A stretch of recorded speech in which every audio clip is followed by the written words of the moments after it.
होने जा रहे हैं, तैयारियां जोरों पे लगी है। बीजेपी की 9 सीटों पे दावा है कि वो 9 की 9 सीटें निकालने जा रही है। उपचुनाव को किस तरह से देखती है? सपा की क्या तैयारी है? मैं समझती हूँ बीजेपी का दावा तो ये भी था कि 80 में से 80 निकालेंगे। तो जिस तरह पहले इनके दावे फेल हुए हैं, मैं समझती हूँ चुनावों में भी ये सारे दावे फेल ही साबित होंगे। जैसे एक योगी जी की 9 सीट पे प्रतिष्ठा दांव पे लगी हुई है, वहीं योगी की दिए गए बयान जिसमें बोल रहे हैं वो बटोगे तो कटोगे, महाराष्ट्र तक गूंज रही है। महाराष्ट्र में पोस्टर लग रहे हैं उनको लेके।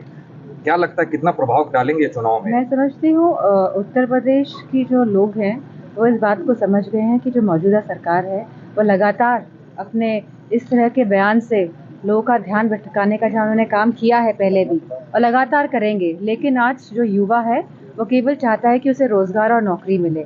आज जो हमारे उत्तर प्रदेश की बेटियां, बहुएं, बहनें जो हैं वो चाहती है कि बेटियों को सुरक्षा मिले और हमारे जो किसान हैं वो चाहते हैं कि उनको खाद मिले, सस्ती बिजली मिले। उन पे बातों से कोई फ़र्क होने वाला नहीं है।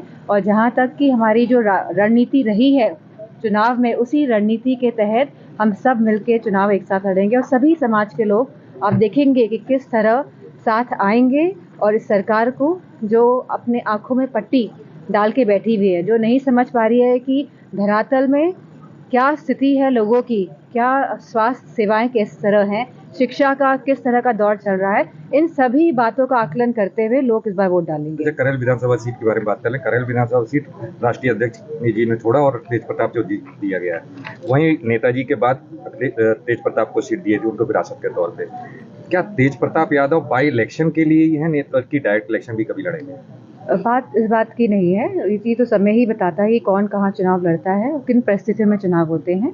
हमारी पूरी कोशिश रहेगी कि करेल विधानसभा सीट हम ज़्यादा से ज़्यादा मतों से जीत के आए। भाजपा अभी तक प्रत्याशी नहीं दे पाई है और अरिजीत का दावा नहीं, अच्छा है वो समझ के और आकलन करके और परिस्थितियों को देखते हुए अपने प्रत्याशी देना चाहती है, तो सभी पार्टी करती है, ये प्रक्रिया रहती है।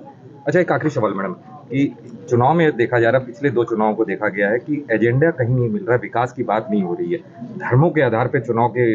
आप एकदम सही बात कह रहे हैं, लेकिन मुझे खुशी इस बात की है कि जो अयोध्या का परिणाम रहा है, तो पूरे देश में जिस तरह का मैसेज गया है कि लोग चाहते हैं कि परिवार में खुशहाली आए, लोग चाहते हैं कि परिवार में बच्चों को नौकरियां मिले, लोग चाहते हैं कि शिक्षा और साथ में स्वास्थ्य जो व्यवस्थाएं हैं, जो सरकारी व्यवस्थाएं हैं, वो सस्ती हो, जिससे कि सही इलाज, सही शिक्षा पाकर लोगों का, बच्चों का भविष्य आगे बढ़े। तो मैं समझती हूँ इन्हीं सब मुद्दों पर चुनाव लड़ा जाएगा और आज के जो मतदाता हैं जागरूक हैं, सब बात समझ रहे हैं। खास तौर से मुख्यमंत्री जैसे लोगों की कटोगे बटोगे, ये देश के लोगों को इस तरह का बयान देना, किनके बीच में कटोगे बटोगे की बात करते हैं आप? हमारा निवेदन है कि सभी समाज के लोग एक साथ आएं और ऐसे लोग और ऐसी सरकार और ऐसी सोच जो हमेशा बांटने का काम करती है, जो देश को बांटने का काम कर रही है, जिनकी जो सोच है वो नकारात्मक रही है और रहेगी, क्योंकि जो मानसिकता है, जिस तरह की बयानबाजी देते हैं तो मानसिकता का पता चलता है लोगों की। और हमारे कोई भी किसी से भी हमारा कोई विरोध नहीं है, लेकिन हमें समझना होगा कि इंसान की क्या मानसिकता है, क्योंकि जैसी मंशा होती है वैसी वह कार्य करते हैं।